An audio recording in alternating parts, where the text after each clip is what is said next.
शहर के किनारे बसे छोटे से गांव में एक पुराना और सुनसान हवेली था, जिसे लोग काली हवेली कहते थे। इस हवेली के बारे में कई कहानियां मशहूर थीं, लेकिन सबसे डरावनी और रहस्यमयी कहानी थी वो कौन था। शहर के एक प्रसिद्ध लेखक आदित्य ने उस हवेली के बारे में सुना और एक दिन उन्होंने तय किया कि वह वहां जाकर उस हवेली की कहानी को लिखेंगे। आदित्य को भूत प्रेतों पर विश्वास नहीं था और वह इस बात को साबित करना चाहते थे कि यह सब सिर्फ अंधविश्वास है। आदित्य ने अपने कंधे पर एक बैग टांगा जिसमें उनके लेखन के साधन थे और वह उस सुनसान हवेली की ओर चल पड़े। गांव वालों ने उन्हें बहुत समझाया कि वहां न जाएं, लेकिन आदित्य ने किसी की न सुनी। जैसे ही आदित्य हवेली के पास पहुंचे, उन्हें महसूस हुआ कि वहां की हवा में कुछ अजीब था। हवेली के चारों ओर ऊंची दीवारें थीं, जिन पर काले रंग का पेड़ उगा हुआ था। दरवाजे की किवाड़ें झंग लगी हुई थीं और उसमें से धीमे धीमे चिड़चिड़ाने की आवाज आ रही थी। आदित्य ने अपने कदमों को तेजी से बढ़ाया और दरवाजे को धक्का दिया। दरवाजा खोलते ही हवेली के अंदर की अंधेरी और ठंडी हवा उनके चेहरे पर पड़ी। अंदर हर तरफ जालों से लदी हुई दीवारें थीं और फर्श पर धूल का मोटा परत जमा था। आदित्य ने अपनी टॉर्च निकाली और धीरे धीरे हवेली के अंदर बढ़ने लगे। आदित्य ने अपने कदमों को तेजी से बढ़ाया और दरवाजे को धक्का दिया। दरवाजा खोलते ही हवेली के अंदर की अंधेरी और ठंडी हवा उनके चेहरे पर पड़ी। अंदर हर तरफ जालों से लदी हुई दीवारें थीं और फर्श पर धूल का मोटा परत जमा था। आदित्य ने अपनी टॉर्च निकाली और धीरे धीरे हवेली के अंदर बढ़ने लगे। हवेली के अंदर बढ़ते ही उन्हें ऐसा महसूस हुआ जैसे कोई उनकी ओर देख रहा हो, लेकिन जब उन्होंने पीछे मुड़कर देखा तो वहां कुछ नहीं था। उन्होंने इसे अपना भ्रम समझकर नजरअंदाज कर दिया और आगे बढ़ते रहे। आदित्य ने हवेली के हर कोने की जांच की, लेकिन उन्हें कुछ खास नहीं मिला। आखिरकार जब वे हवेली के सबसे पुराने हिस्से में पहुंचे तो उन्हें एक बंद दरवाज़ा दिखा। दरवाजे के ऊपर धूल और मकड़ियों के जाले थे। आदित्य ने उस दरवाजे को खोला और अंदर का दृश्य देखकर वह सन्न रह गए। उस कमरे में एक पुरानी तस्वीर लटकी हुई थी। तस्वीर में एक आदमी था जिसकी आंखें अजीब तरीके से चमक रही थीं।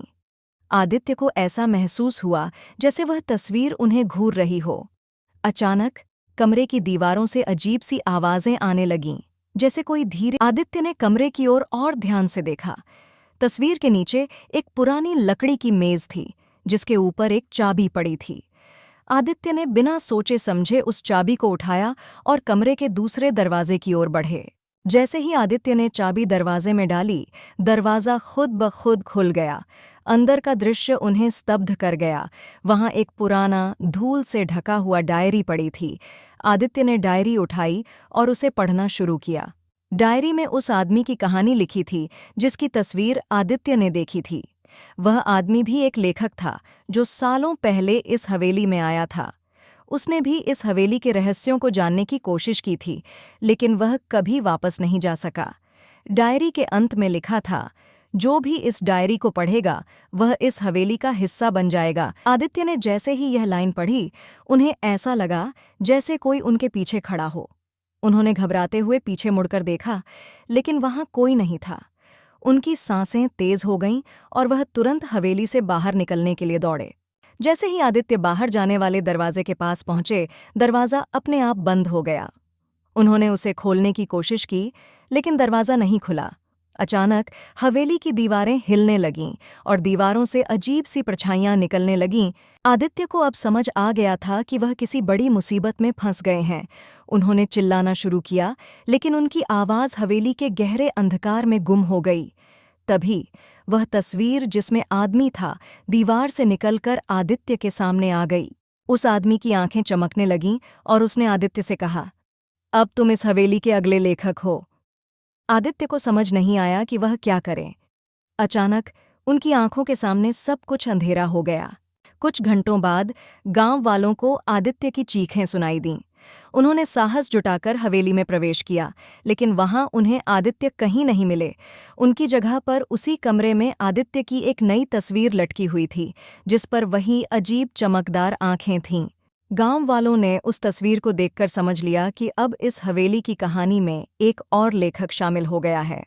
आदित्य का नाम उस रहस्यमयी हवेली की लंबी सूची में जुड़ गया था। जब गांव वाले हवेली से बाहर निकले तो उन्होंने ध्यान दिया कि हवेली की दीवार पर एक नई कहानी लिखी हुई थी। उसमें लिखा था, जो भी इस कहानी को पढ़ेगा वह इस हवेली का अगला पात्र बन जाएगा।